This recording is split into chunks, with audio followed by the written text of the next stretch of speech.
Welcome to the reading of the Sabbath School lesson for the second quarter of 2022. Welcome to lesson number 6 in the series on Genesis. It's titled The Roots of Abraham. It's ready for teaching on May 7, and I'm Percy Harrold. Sunday, May 1, Abram's departure. Read Genesis chapter 12, verses 1 to 9. Why did God call Abram to leave his country and family? How did Abram respond? Genesis 12, beginning at verse 1. Now the Lord had said to Abram, Get out of your country, from your family, and from your father's house, to a land that I will show you. I will make you a great nation. I will bless you, and make your name great, and you shall be a blessing. I will bless those who bless you, and I will curse him who curses you. And in you all the families of the earth shall be blessed. So Abram departed as the Lord had spoken to him, and Lot went with him. And Abram was 65 years old when he departed from Haran. Then Abram took Sarai his wife, and Lot his brother's son, and all their possessions that they had gathered, and the people whom they had acquired in Haran, and they departed to go to the land of Canaan. So they came to the land of Canaan. Abram passed through the land to the place of Shechem as far as the terebinth tree of Moriah, and the Canaanites were then in the land. Then the Lord appeared to Abram and said, To your descendants I will give this land. And there he built an altar to the Lord who had appeared to him. And he moved from there to the mountain east of Bethel, and he pitched his tent with Bethel on the west and Ai on the east. There he built an altar to the Lord and called on the name of the Lord. So Abram journeyed, going on still toward the south. The last time that God had spoken with a person, at least as recorded in the Scripture, it was with Noah, to reassure him after the flood that he would establish a covenant with all flesh, as we've previously read in Genesis 9, verses 15 to 17. And I will remember my covenant, which is between me and you, and every living creature of all flesh. The waters shall never again become a flood to destroy all flesh. The rainbow shall be in the cloud, and I will look on it to remember the everlasting covenant between God and every living creature of all flesh that is on the earth. And God said to Noah, This is the sign of the covenant which I have established between me and all flesh that is on the earth, and that another worldwide flood would never come. God's new word, now to Abram, reconnects with that promise. All the nations of the earth will be blessed through Abram. The fulfillment of that prophecy begins with leaving the past. Abram leaves all that is familiar to him, his family, his country, even a part of himself.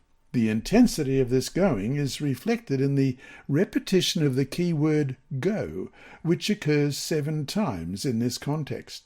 Abram has first to leave his country, Ur of the Chaldeans, which also is Babylonia, as we read in Genesis 11, verse 31, and Terah took his son Abram and his grandson Lot, the son of Haran, and his daughter-in-law Sarai, his son Abram's wife, and they went out with them from Ur of the Chaldeans to go to the land of Canaan, and they came to Haran and dwelt there. And Isaiah 13, verse 19, And Babylon, the glory of kingdoms, the beauty of the Chaldeans' pride, will be as when God overthrew Sodom and Gomorrah.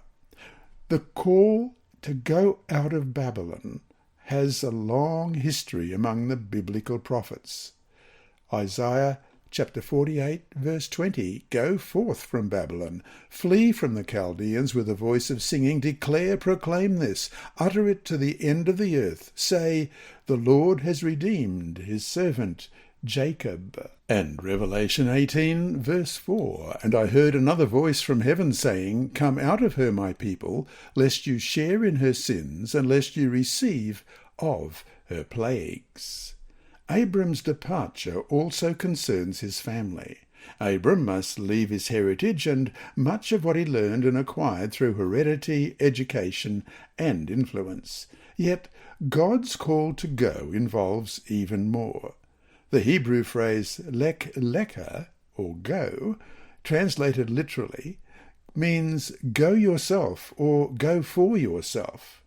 Abram's departure from Babylon concerns more than his environment or even his family. The Hebrew phrase suggests an emphasis on himself. Abram was to leave himself, to get rid of the part of himself that contains his Babylonian past. The goal of this abandonment is a land that God will show him. The same language will be used again in the context of the sacrifice of Isaac in Genesis 22, verse 2. Then he said, "Take now your son, your only son Isaac, whom you love, and go to the land of Moriah, and offer him there as a burnt offering on one of the mountains of which I shall tell you."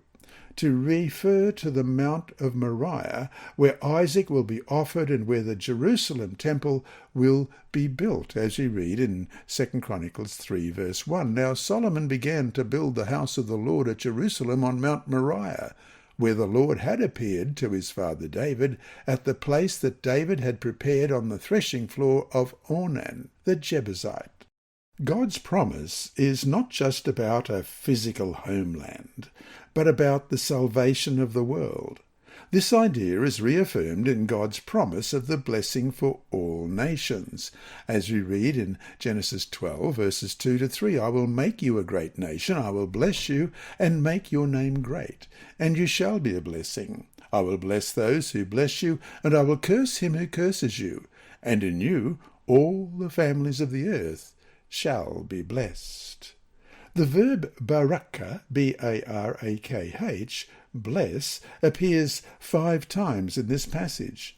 This universal blessing for all people will come through the seed of Abram, as we read in Genesis 22:18, "In your seed all the nations of the earth shall be blessed, because you have obeyed my voice." And Genesis chapter 26 and verse 4.